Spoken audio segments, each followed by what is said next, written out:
Hey there! Did you know Baker's always gives you savings and rewards on top of our lower-than-low prices? And when you download the Baker's app, you'll enjoy over $500 in savings every week with digital coupons. And don't forget fuel points to help you save up to $1 per gallon at the pump.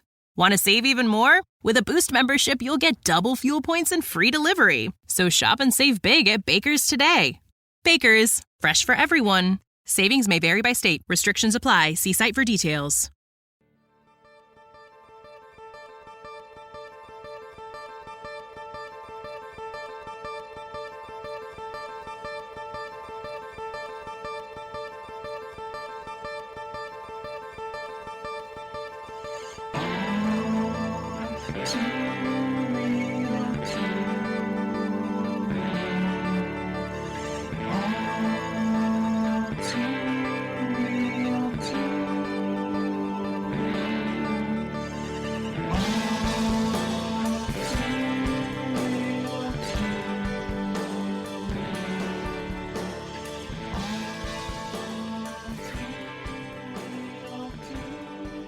Okay, everybody, welcome to the latest episode of All Too Real 2. My name is Michael E. Cullen II, and with me, as always, is... Sesame, don't abuse your kids in Carta. That's a pretty succinct name there. Yeah. Right to the point. I figured this time it'd be just kind of straight to the point. Yes. Don't abuse your kids. Nope. Nope. Did they give you a discount because it's a good message on when you changed your name? A little bit, about 10%, yeah. Oh, that's good. Yeah. I mean, actually, they should probably charge you more and then donate it to charity. Probably, but I don't know. Yeah. Anywho, today on the show, we are covering another very special episode of a 90s sitcom. This time, it is the season 6, episode 17 of Full House, entitled Silence is Not Golden. Just remember that, folks. Silence is not golden. Remember golden books? Those were cool. Anyway, so when we were kids, the little reader books that had like a golden spine, and they yeah. So this episode, is a very special episode. It originally aired February 16th of 1993. It was written by Ken Hecht and directed by Joel Zwick, who is a Facebook friend of mine. But anyways, okay, cool. So just random. What are your initial thoughts here on this episode of Full House? It's okay, but much like the Boy Meets World episode, I felt that it went too fast. Like it should have warranted an hour-long episode, not just the regular half-hour one. Yeah. Because everything transpired over a period of like 22 minutes or something like that. And same thing with the Boy Meets World, where Sean joins a cult within the first 2 minutes of the episode, and he's already indoctrinated.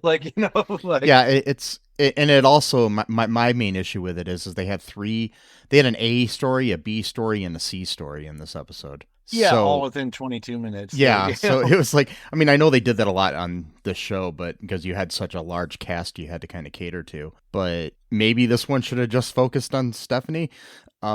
Yeah. I mean, some of the elements from the other stories kind of work in their way and stuff, and it makes sense, and they all kind of had a lesson, but, every episode of Full House kind of had one of those lessons where the music got kind of sappy and, you learn all of your lessons in 22 minutes, Yep, because Dan's going to have to just tell it all and have that little moment where he pats him on the head, like, okay, now go to sleep now, my princess, or whatever. I don't know. Yeah, you have Danny or Uncle Jesse or Joey giving them some sage advice from 3 men who are kind of stuck in Arrested Development, but whatever. Just saying. And one of them apparently used to date last worst. Yeah, in real life, yes. In real life, sorry, not in the show. No. No. She never appeared on this show. She did appear on You Can't Do That on Television, but not on this. Oh, okay, cool. Anyways, so what goes down here in this episode? So we kind of open up with Michelle at this very young age already learning how to commit crimes and lie and cheat and steal. Yeah, so and that's not very good. She's also teaching one of her friends how to, be that way. So much like the movie we did last week, Havoc, she's on the trajectory to become the next Anne Hathaway and just join a gang because, she's too bored in the suburbs of San Francisco. So, Yeah, and her friend Denise is played by Journey Smollett, who is oh, still an amazing actress. She's working to this day. So I mean, yeah. she was like in Lovecraft County, and she's in The Burial recently. She was in The Great Debaters. She's yeah, a lot of things. Twilight Zone, Birds of Prey, Okay. the movie, yeah, stuff like that. So she's still out there doing a lot of good work. So yeah, and it's Well, it's good that she wasn't. Sorry, What, go ahead. what were you gonna say? I said it's good that she didn't get influenced by Michelle than to go the other route of Yes. crime. Yes, she didn't get influenced by Mary Kate and or Ashley Olsen. Yes, and or yeah, because Yes. you never know which one was being played. No, No. and so they're doing some like joke hotline thing, and they're supposed to quote ask their parents if it's okay to call, but then the guy does like a maniacal laugh after he says it because he's basically saying, yeah, don't even ask your parents, just go fucking call me. Who cares? Yeah, I mean, And speaking of so Birds of Prey in DC, he kind of sounded like the Joker or something. yeah, Yeah. a little bit, and so they were like, mesmerized by him and just kind of laughing whenever he laughs. So they would call this hotline to learn a new joke, and then they would go tell it to the family.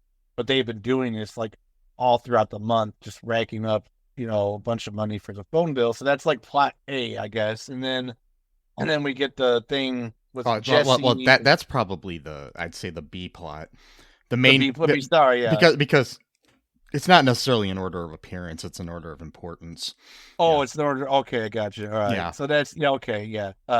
So then C plot would be Jesse is going to college, I guess, and him and his buddy are decide that they're both gonna read half of a book and then fill each other in Yeah, on what the other half of the book said yeah, or something. that's Steve, who is DJ's boyfriend. Oh, So okay. yeah, and he's in high school and Oh, reading the book in high school, and Jesse's reading it in his night classes that he's taken. I don't know if it's for a GED or for what it was. So yeah, oh, okay. yeah. So yeah, Yeah, so that's C plot. A plot, of course, is what's her name? Not Lisa. What was Stephanie.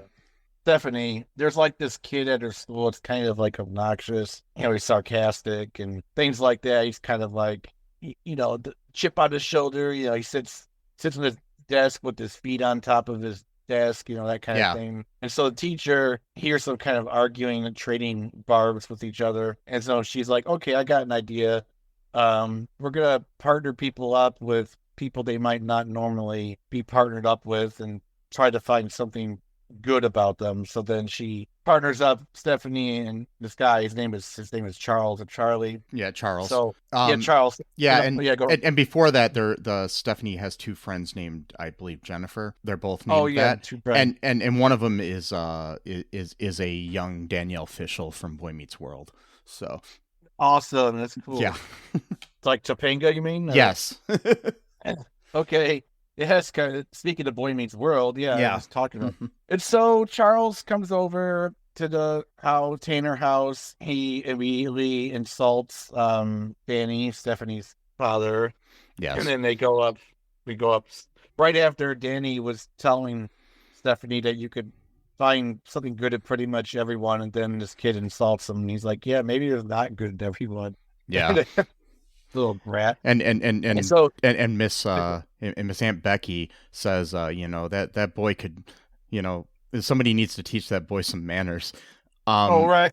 Yeah, Exactly. like kind of in a creepy way, and I'm just like, yeah, and then I just think about the fact that, speaking of people that committed crimes, Lori Loughlin, who played Becky, That's right. was part of the whole college influencing scandal where they would fake sports and other things and get kids into Ivy League and good schools based on money as opposed to actual academic work. Right, because it's not like she's already rich and doesn't even need the money. And Yeah, but you still need to get accepted to the school. So yeah, yeah. just then did like have your kids study and do their homework on time. Like, what's the big? I mean, come on, like just exactly. because you're rich doesn't mean that like you shouldn't teach your kids how to like excel and do things or whatever. Oh yeah.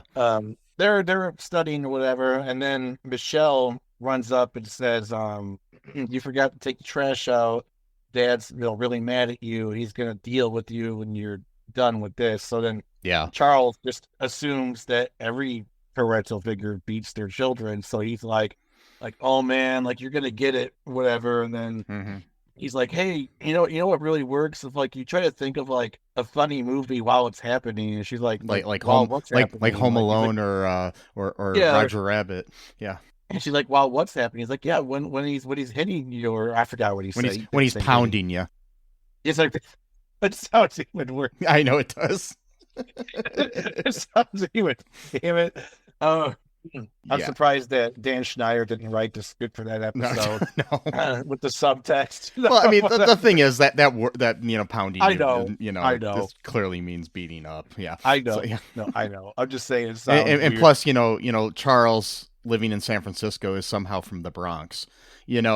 In the way he just moved there. Yeah, I don't know. I don't know, but just the way he acts. I mean, I looked up the actor, and he's from New York, so it's like, but it's like. He's just got this like New York accent sort of thing, for I know, and feeling probably because they wanted to make him like sound like tough or whatever. Yeah, it's funny in the '80s. Anybody that was tough was always like from like New York, had a sound like that, even if they weren't from there. And anybody that was like kind of stupid had a Southern accent, and anybody that it was just like these stereotypes that just kind of became normalized, especially in the 80s sitcom world. Yeah, totally. Even today, it's a little bit like that. Well, I mean, they just continue, but I think they were kind of crystallized back then. Yeah, and so basically, he kind of accidentally tells on himself that his dad, hits him, and so then, it's what weird about this because again, like the episode should have been a little bit longer because like it was like immediately like. Stephanie became like his best friend and confidant within like 2 seconds of like the relationship. You know what I mean? Like, well, I understand how it happened. I mean, he was finally happy he could talk to somebody about it. I think. Yeah. And his whole vibrato was like basically a mask to the fact that he was actually hurt by being beat by his dad. But it also kind of sucks. But Charles is only in 2 scenes of this whole episode. Yeah. He's gone. Yeah. Never shows up in the show again, probably. I don't know. Does he? I do not believe so. I don't know. So he's just he's here from 1 minute. Yeah. Maybe they went back to New York. I don't know. And then he's kind of like TJ's best friend in the Smart Guy episode that we covered, where she's in 1 episode and then never appears again. Exactly. It's like, wait a minute. She was like the main character in that episode, and then it's like, boom. Okay. Yeah. He's gone. So like basically he begs her, not to tell anyone because he doesn't want to get in more trouble with his dad, which is, a reasonable fear when it comes to that kind of stuff because it's like, you want help and stuff, but it's like sometimes the help might not come quick enough before you get punished, type of thing. So yeah. That kind of thing. Yeah. So basically, he swears her to secrecy and then she's like, of course, I don't understand the thing with kids, especially back then where they have to swear each other to secrecy about things. And kids always feel like it's okay to let something happen. It's like, back then, a buddy of mine could have told me, hey, Mike, I just killed 5 people. Don't tell your parents, and I'd be conflicted. I think, just joking. Like, wait, am I supposed to? Well, it reminded me of that movie, Bully, where they were doing the same thing. They were just like telling all their friends that they had killed the bully. Yeah, and they're like, yeah, don't tell anyone. And that movie was a true story too. So that movie's really fucked up though. Yeah, God, I saw that movie when I was like 20. It was like in the middle of the night, and I'm like, Jesus Christ. Like, that movie fucked me up real bad. Plus, too, I had the actors wrong. I thought Brad Renfro played the bully character, not one of the friends that killed him in the end. Yeah. I think the last time I saw Brad Renfro in a movie was called The Cure, Yeah. where his friend had AIDS, and they're trying to go to like Louisiana to find a cure for AIDS because they read some article or whatever. Yeah, Brad sadly is dead. So yeah. Brad Renfro, yeah, I know. So he had the same similar hairstyle as the bully did, and my idiotic mind, I was like, oh, because I saw him with that hairstyle from a movie from 1994. He's had the same hairstyle for the past 7 years. He may have, I don't know, but anyway, sorry, I'm not anyway, so I mean, on his topic, I'm doing a podcast later today of a movie that he was in called Ghost World. So okay. So yeah. Well, there you go. That was a good segue. I had no idea that he was in that. So yeah, he has a smaller role in that movie. Yeah, check out Movie Smash. I'll be on there soon, so check out their podcast. If I'm not already on there, I don't know. Depends on when this airs and when their episode airs. So yeah, we've got this. So Stephanie goes to school later. We get little bits of the B and C plot, which it's just basically Denise and Michelle telling jokes to the people. It's stupid. It's stupid, and then Jesse and Steve realizing that it would probably been better if they read the whole book instead of both reading half of the book, especially a dense book like Catcher in the Rye. I'm sorry, but you need to know the context, or at the very least know how to tell your half of the book in order to give the right context. I was wrong. I was thinking they're gonna do a twist where they both accidentally read the same half of the book. I was hoping for something like that, but then I've seen a similar plot in other sitcoms, and I swear that happened in one of them where they both were read the same. Yeah, it's a stereotypical sitcom plot that should have been used in a different episode, in my opinion. But yep. Yeah, too much going on in this episode, not focusing enough on the real issue, the real story. Yeah. I mean, later on in our podcast episodes, we will probably cover a Boy Meets World episode with a similar topic. But that episode pretty much had an A and a B plot, but the A and B plot were very intertwined to the point where they were basically one plot. So it worked out a lot better than this disjointed 3 plots going on.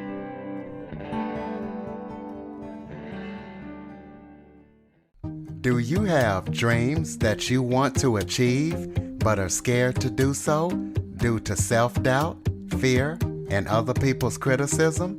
I have just what you need. You need a dose of the Living the Dream with Curveball podcast, where I interview guests that will motivate and inspire you to stop at nothing to achieve your dreams. And always remember, if you believe, you can achieve. The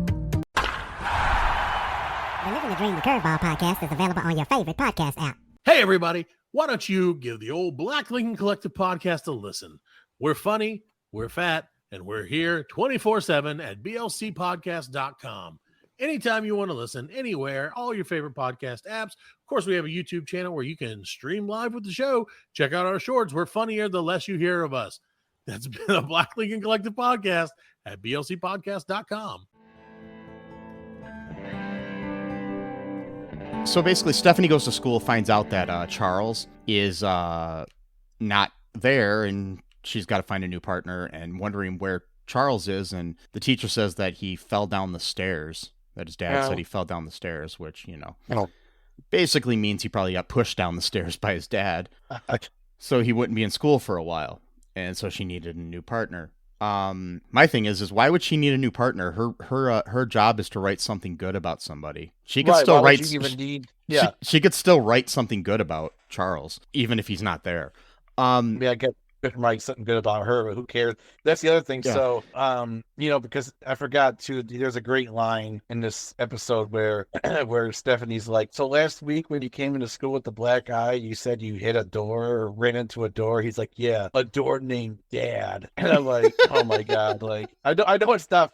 It's not funny, but it is funny. So I'm thinking of stairwells, like the stairs named Uncle or something like that. Right? That's not funny. God damn it. I'm sorry. But my thing though, yeah, go ahead. This is the I don't know, the paddle named Mom, and the it's just like, what That's terrible. Yeah. This is the belt. This is the belt named Cousin Frank, and the wait, no. Terrible. But my thing though is like, what's wrong with this school? Like, at no point have they ever been suspicious of all the quote accidents he's had. Like, they never think maybe something's going on. Like, it's like when I was in high school, I had a cat that used to scratch my arms up a lot. Okay. And my arms were pretty scratched up. And my English teacher questioned me about it and even called my parents because she thought my parents were abusing me. Oh God. And we basically had to explain that no, it's the cats. And it's the But so what I'm saying is there are teachers that actually do notice something and take action. So yeah, something similar happened to me too. And it was my dog though. My dog was scratching my arms, and even though dogs don't have claws the same way that cats do, they still scratch you. Yeah. It was my science teacher who saw like this like long gashes on my not gashes but whatever, like on my arm, and he's like, "Is everything okay?" And I'm like, "Yeah, that's fine." Yeah, she was asking me the same thing, and and I said it's my cat. You can call my parents and ask them, and she did call. She did call and talk to my mom, and found out that we have these cats that are just wild. So it was like, what crazy. Yeah. Oh boy. Yeah. So they Charles isn't there, and so Stephanie's worried about that, and she comes home, and Michelle and Denise want to tell a joke because they just told the joke to everybody else, and they all pretended to laugh. And the joke was, it's what's a frog's favorite soft drink? Coca-Cola. Yep. That was worth $2. Sure. 1993 money, so that was probably. I mean, back then those like 1-900 and 976 numbers were really, really popular. Like they would, especially. I don't know how many of them, like they did have ones that would like gear towards kids. So it was a kind of a good lesson to teach kids not to do those. But they'd gear towards kids, but they'd always end with like, make sure you ask your parents for permission. But it would be like it would be like a throwaway line, but it'd be like a lot of them were like things where it's like, oh, you can call up and hear a new message from New Kids on the Block, or whatever. Right. So it's stupid shit like that. So yeah. But wow. But yeah, Stephanie didn't want to hear the joke because she, was worried about Charles. And so she comes home, and well, actually before this, like she's upstairs, and Michelle gets in trouble for calling the Funny Buddy hotline to get her jokes, and she gets like sent to bed early by Danny. That's her punishment, and she's storming up the stairs, getting all like, Dad's such a jerk and blah blah blah blah blah. Yeah. And then she comes in the room and is talking about how she basically hates her dad and is all pissed off at him for making her go to bed a couple hours early or something. And So Stephanie basically freaks out, and she's like, "Don't be so mean to Dad. He's a good dad, Right, exactly. It was kind of over the top, but it was okay.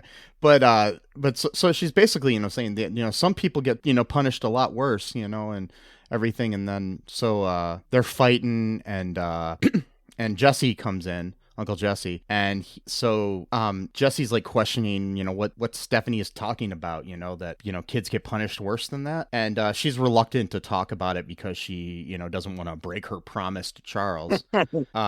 So because there is the rule that you got to keep promises, so that no matter what, it is kind of confusing to kids, I guess, like if your brain's not fully formed and you're told one thing, but it's like it's kind of like you tell a kid to be honest, but you don't want your kid going around telling people that they're ugly or that they're fat or something if they think that, you know what I mean? Yeah, exactly. So it's like you want your kid to express their feelings, but you don't want them going to Grandma's house and being like, "Grandma, you gained a lot of weight," Right. You don't want that going on. No. So yeah. So we got the but Jesse says you can break a rule for the right reasons, and he gives some kind of dopey reasoning for it that was a lame joke, and I don't even remember what the fuck it was. It was stupid. I don't remember either, but it was really dumb. And so she finally admits to Jesse that Charles told her that his dad was abusing him, and he wasn't in school because of another quote unquote accident. And so Jesse, is preparing to call the Child Protective Services or the police or something, and Stephanie tells him not to because she promised Charles not to say anything, and he has to explain,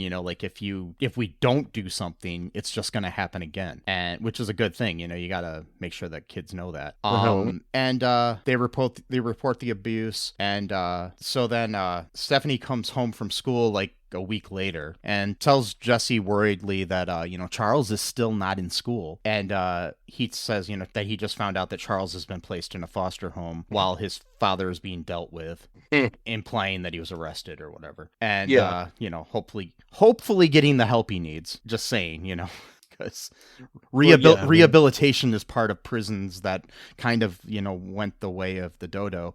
And rehabilitation. What's that? Yeah, what's that? I thought it's just about punishing people. Isn't that the whole point of? Well, it's about punishing people and allowing corporations to make a lot of money on our taxpayers' dollar and stuff. No, that's not. It can't be true.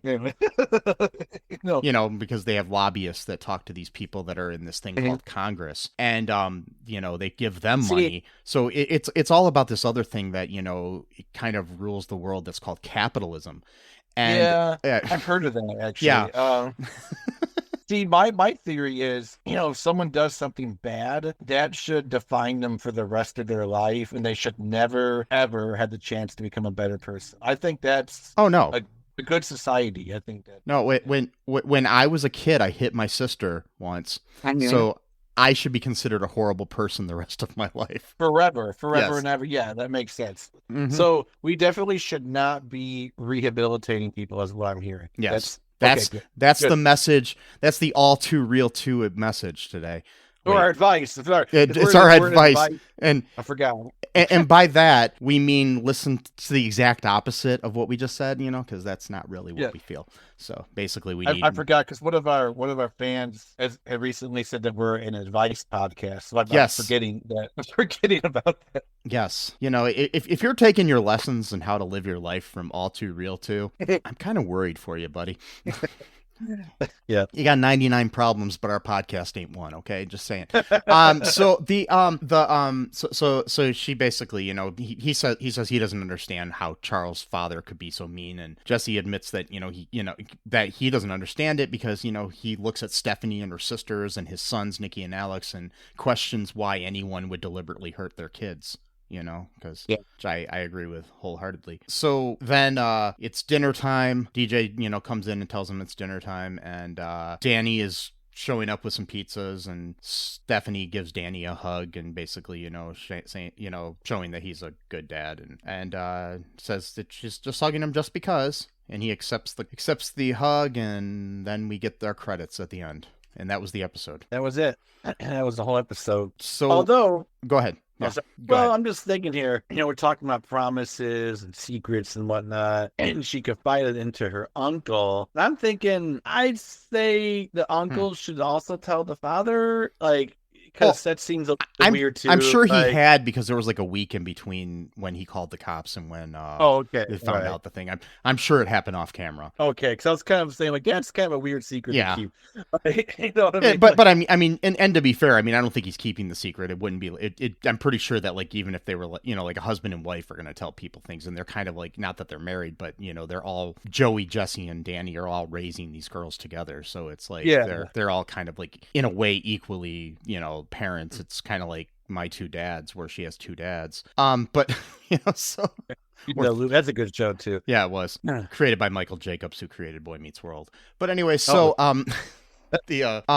So do you think that this episode hit the mark with its message? I don't know, kind of. It wasn't like stupid silly like some of this, for example, the Stranger Danger episode of Corny the Alien, which made the idea kidnapped by adults wacky and fun, and weird music being played as though it's a cool thing to be kidnapped. I don't know. So at least it didn't have that kind of thing, but I don't know. It just wasn't long enough. It was, I mean, again, it depends on the show though, because Full House really isn't that kind of show to like immediately go into like drama, like Degrassi High. Well, I think the thing with Full House, it is a sitcom, but it did have that schmaltzy attitude to it, where it did kind of teach a lesson every week. Oh, okay. So I mean, because you'd have like different lessons, and there'd be, it's kind of like Brady Bunch in that way, where you kind of learn something every week in a way. So yeah, it's pretty similar. It's kind of like I don't know, I guess the torchbearer after Brady Bunch.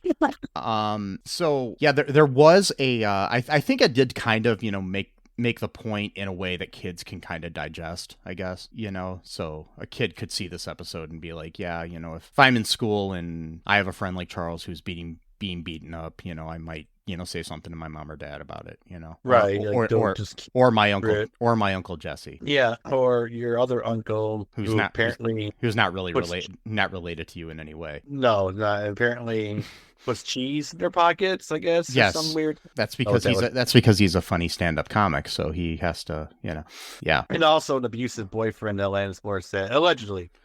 Well, it wasn't abusive. Oh, was it? It was more that he cheated on her and stuff. Oh, there was no physical abuse. If you listen to the words of You Ought to Know, it's more about basically like, would she go down on you in a theater? Would she, all these other things, But there is kind of questioning in their age difference a little bit. But I was gonna say, wasn't he like 35 and she was like 16 dating or some shit like that? No, I think she was an adult when they started dating, but it was still like pretty young. She was probably like 18 or 19.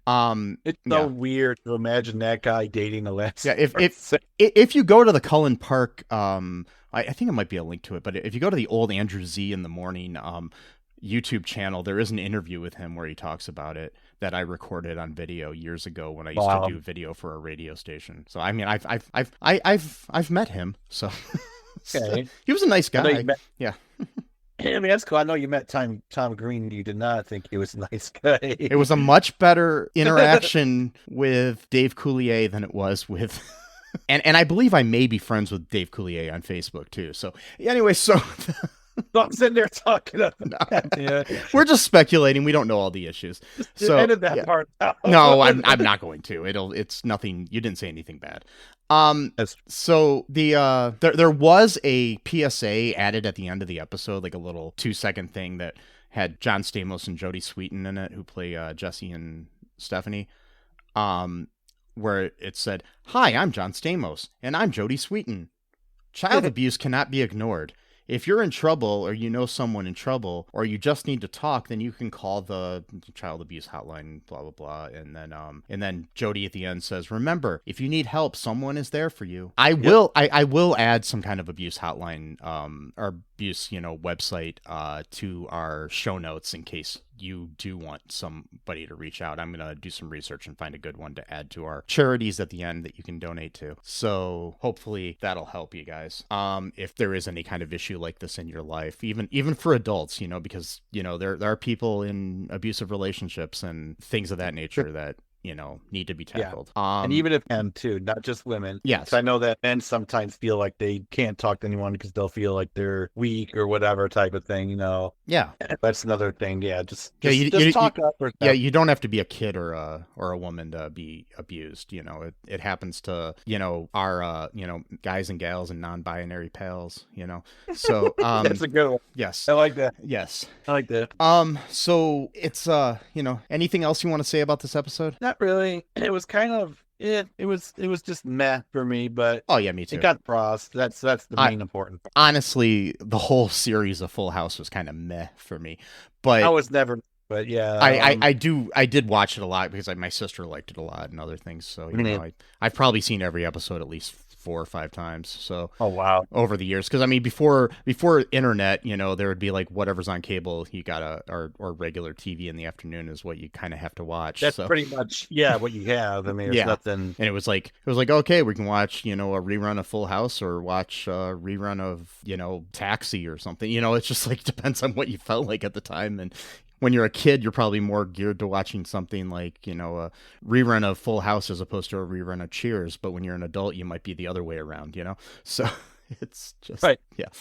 But folks, just make sure you check our show notes for different charities that we have, because there's a lot going on in the world right now. There's ways that there's ways that you can help people in Palestine. There's ways that you can help people with alcohol issues. There's different organizations that we have listed in our show notes every time. I keep them there always, because I think that the best way for people to help each other is to look for good, legit charities that you can help. And if you notice any of these charities that I'm sharing are not legit somehow, let us know, because I've done my research, but I'm not infallible. Sometimes I mess up things, so even though I pretend I'm perfect.